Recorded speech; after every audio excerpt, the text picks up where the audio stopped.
Sinabi mo lang yan para siraan kami ni Gardo. Hindi ka totoong buntis! Totoong buntis ako, Myla! Mama, magpapapregnancy test ako! Kuya, Mama, Will you shut up? I'm really pregnant! Piping! Alamin mo nga dyan sa lalaking yan kung anong totoo. Mama, I'm pregnant! Hindi totoo yan! Ako ang mahal ni Gardo! Hindi! Ako! Ano ba? Sandali! Tigil! Tama na! Ano ba kayo? Tumigil kayong dalawa! Makinig kayo Mga sa ewan akin! eh. Minsan ko lang ito sasabihin sa inyo. Walang buntis, walang magtatanan. Nagkakaintindihan tayo? Shut up! Mga para! Mga para! Tara! Tara! Tara!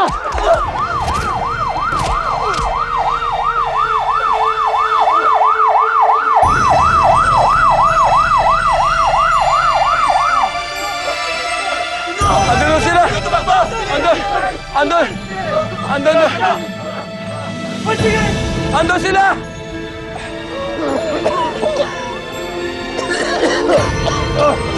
Hindi mo kasama! Sinong malupad? Nadala sa ospital! Matindi ang sugat mo ah! Sige na, tanong natin! Hindi kayo, kung sir, likod namin yan. Intindihin niyo yung mga kasama natin. Huwag mo masaktan si Gardo. Gagawin ko lahat. Lalayon ko na si Gardo. Please na, Mama. Sige na. Sinabi ko na sa'yo yan. Hindi ka nakinig sa akin. Tapos na tayo. Sinabi na huwag nang makialamin! Kayo na! Ha? Ano? Magtutulong Tayo! sa akin! Kunin ang babae niyan. Sige, Piping.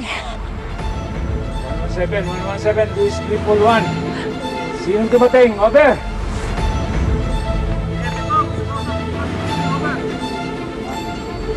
Ah, 117, i-hold mo muna, i-inform ko lang si Doña Trini. Tumahimik na muna tayo. Tumigil na muna. Teo, ipasok itong dalawang babae sa loob ng bahay. Yan na. Siguraduhin mong tatahimik yan, ha?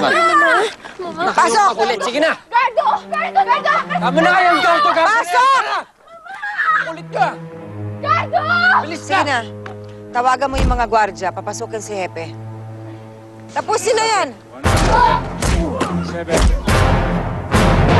Pepeng! Tama na! Sige na, sige na! Wag na, wag na! Sa susunod na lang! Kasira ulo kayo!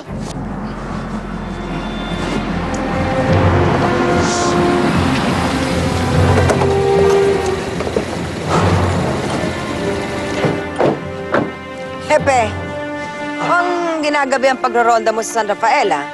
Magandang gabi ho, Doña Trining. May natanggap kasi yung report na may kaguluhan daw sa hacienda. At mukhang involved ang mga trabahador nyo. Kaya napadaan kami. Ang ibig mo sabihin, pinasok na naman kami ng mga rebelde?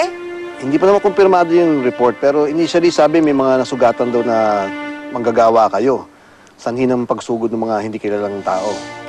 Mukhang mahaba-habang usapan yan, ha? Sa loob tayo. Doon natin pag-usapan ito. Myla! Myla, paano mo nagawa sa akin to? Bakit mo ko ginanon? Pinapalabas mo sinungaling pa ako. Of all people, ikaw yung ini-expect ko magde-defend sa akin. Ganun ginawa mo. Alam mo, Leona, kaming dalawa lang ni Kuya Teo nandito. Wala ka ng ibang audience. Kaya pwede ba, please? Tigilan mo na yung pagkukunyarin mo. Leona, tama si Myla. Isa na naman to sa mga pakulo mo. Tigilan mo na, ha? Kasi sa totoo lang, ito ka na lang ha? Mauubos na pasensya ko sa'yo. Wala akong pakialam kung ano sinasabi niyo tungkol sa akin. Ang iniisip ko lang ang baby ko. Dahil totoong pagbubuntis ko, hindi ako ilusyonada. Kahit mabuntis ka ng paulit-ulit ng kahit sinong lalaki, hindi ka pwedeng mahalin ka. Kahit sandali at kahit minsan. You think it's all about me, no, Myla? I'm telling you, it's not.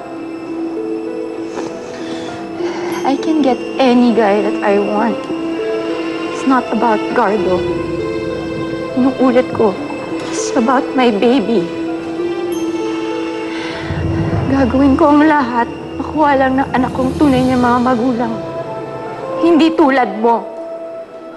Kumukuha ka ng pagmamahal sa mga taong hindi mo naman kadugo. Hindi ako nanlilimos, Leona.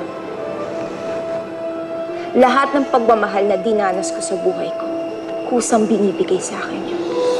Kaya hindi ko na kailangan mang-agaw. Hindi gaya mo. Sinusuka ka na nga ni Gardo. Pilit mo pa rin siyang inaari. Sukndot!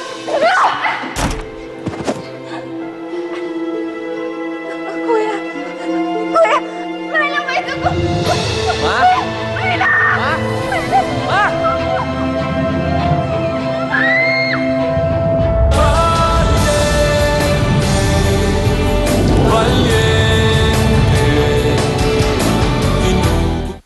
Alam nyo, marami sa atin hindi regular.